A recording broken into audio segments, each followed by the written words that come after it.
Hey, good to see you back. You are back, right? I can't actually see you. Alright, so you got your drawing all sketched out, and now we're going to start on the coloring part, which is going to make it start to look pretty awesome.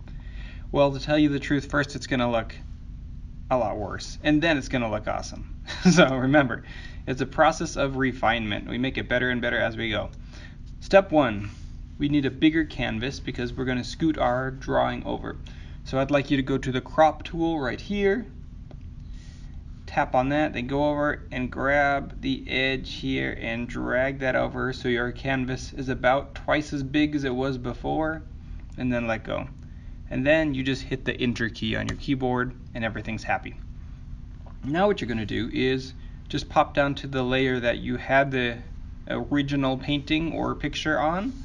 I want you to grab your move tool. You can also hit V on your keyboard and just grab it and scooch it over. So now you should have your drawing and your main color painting. And honestly, for me, I think I'd like it in reverse order. So I'm going to move that back, and then I'm going to grab my sketch layer and get on the sketch layer and scoot that over. I think that for my style, that's easier. Okay, beautiful.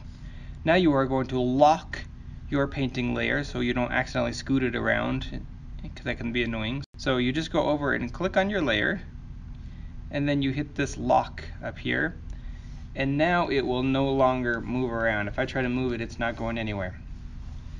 Perfect. We need now a color layer for our sketch.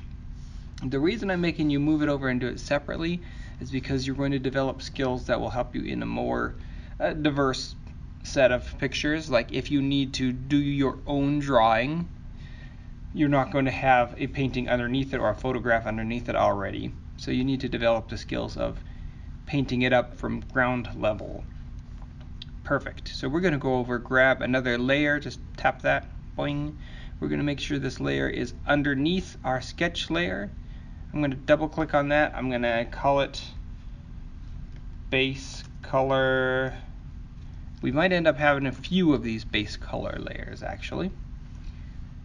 So I'm going to switch to my brush tool by pushing B or clicking the brush tool. And I'm going to start to color things in. I'm going to want a bigger brush. I'm going to want it 100% opacity right now. We just want to be real solid about our colors. And this brush is way too soft. I want it to be much harder. And I'm going to go over now, grab kind of a middle color from, for example, this pear. By holding down my Alt key, grab sort of a middle color there. That's kind of pearish. That looks alright. It doesn't have to be perfect at all for this layer. And I'm going to start to color this in. You may or may not notice that your brush is kind of zigzaggy around the edges. It looks like it's printing the circle again and again. I don't want that. It's going to be really hard to color it in fully. I'm going to go to Windows and I'm going to go to Brush Settings.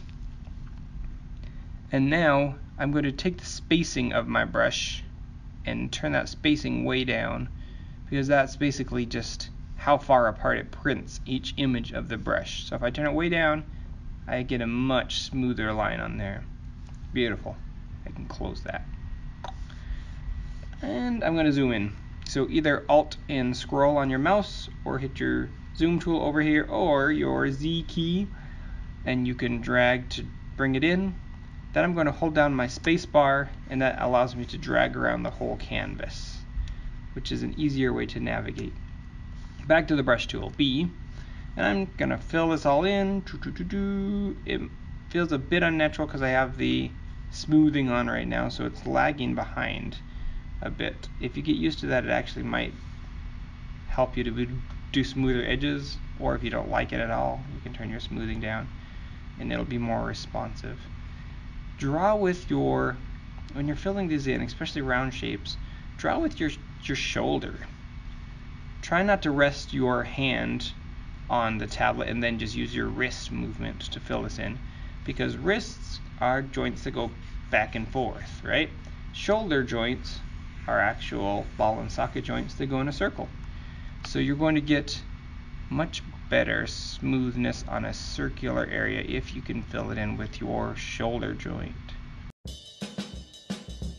I think I would like to do each of my major shapes on a different layer. And some people who do Photoshop painting love to do everything on a single layer, all of their paintwork on a layer, which allows it to blend together really well. And it's kind of like traditional oil painting. However, I think it'll be easier for you to start by keeping things on their own layer for now, and it can still look fantastic. So I'm actually going to go back here. I'm going to change base color's name to Pear Color. And I'm going to use a new layer for basically everything that I color in. So I'm going to grab another new layer. This one's going to be my vase layer. Vase. I'm going to take my brush. I'm going to hold down Alt. I'm going to get some middle-ish vase color. And I'm going to go in here and color my vase vase. Ooh, look at that. What do you know? It's covering up everything. It's because I needed to switch that down underneath my sketch layer and underneath my pear layer because my pear happens above my vase. So I'd like you to go through and do that with basically everything. You can do a layer for the grapes. You can do a layer for the vase. Save the background. The background and the table it is sitting on will be its own layer that we will put underneath everything. So if you're doing, for example, the picture of the skull, you might not have very many layers. So you could just color out the entire skull shape first, and later on we'll come back and add shadows. Or if it helps you, you could color out the shadows separately from the main shape, and later we can combine them. Either way, do your items on front on their own layer, and then save your background for in a few minutes when we're going to work on that.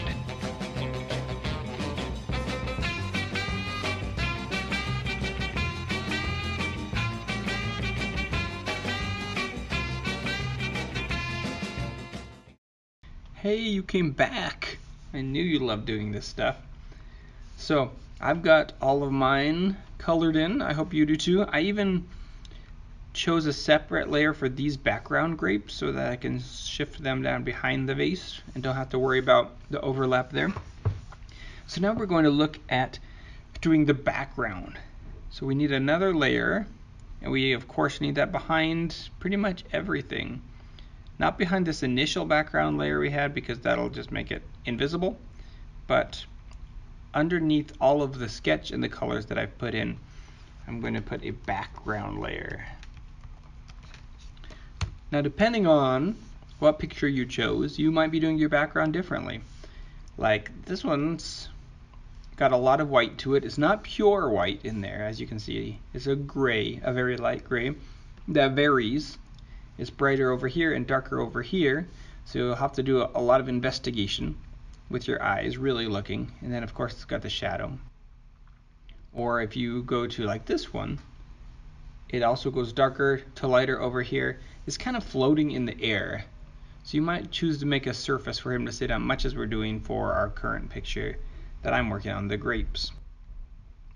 And this one, similar, it's just got that whitest sort of background. So I'm okay if you want to switch up the background. If you think that it would be better to have more interesting texture, totally do that. I wouldn't change the color super dramatically or the value, how light or dark it is, because that's going to change. Like for example, the reflections on this orange are going to be different if it's sitting on a darker table.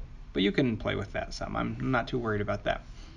So if you have a really smooth one, you might want to continue to use the brush that we've been using, just that general brush, but you may choose to go in and make it softer so that you can do a smooth background that's going to blend together. If you're doing like that grayish background or something, you may want to create a smooth gradient that goes from light to dark, and make your brush less opaque, turn down that opacity. But if you want to add a lot of texture to it, I also want to introduce you to this brush that you have. So if you go down, I'm going to close this general brushes folder. I'm going to go to the wet media brushes folder, and open that with this little arrow here. Boing. And you should have a brush called Kyle's Real Oils or Kyle's Real Oils Round Flex Wet. Either one, they're going to be pretty similar with how they work. So go ahead and grab one of those just to experiment with for a minute. I'm going to make it quite a bit bigger, my brush, so that we can get a really good look at it. And I think I'll zoom in too. And just give it some swoops to see how that feels. So you'll see that brush has some nice texture to it around the edges, and you'll notice that you have some additional settings up on top that you did not have before. The first one is how wet the paint is that you're painting into. So if I imagine this orange that I just laid down is totally wet still, and I go trying to lay some blue down into it, my blue's not going to have very much effect, right? Because it's mixing with all of that wet paint, and it simulates, as if it were real paint. But if I imagine that I let my paint dry for a while, it is now completely dry and turn that wetness down to nothing.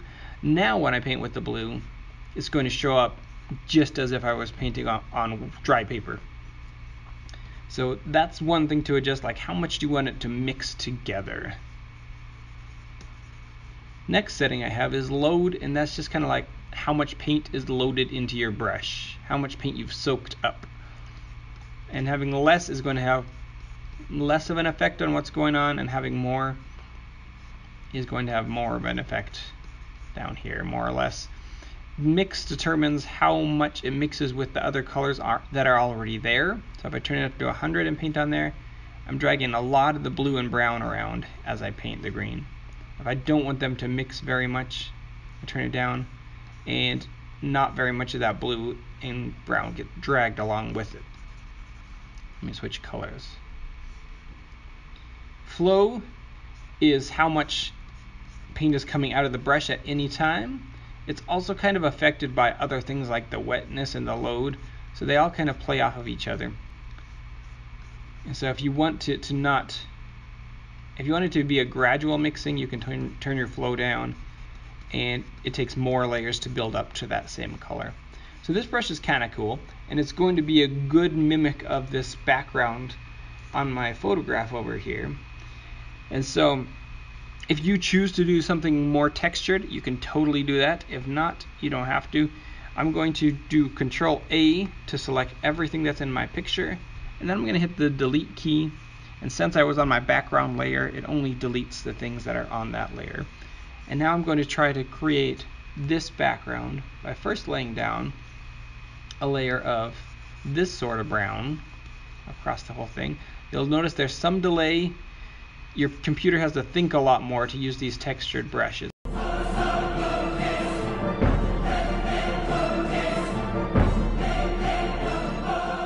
For laying down the base layer, you can also just go back to one of your basic brushes and it'll fill it in a lot faster, or you could even use the paint bucket.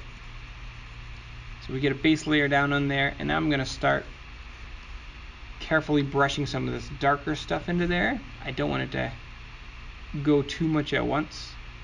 And now I can start to add more of that darkness in there. I think it's too wet.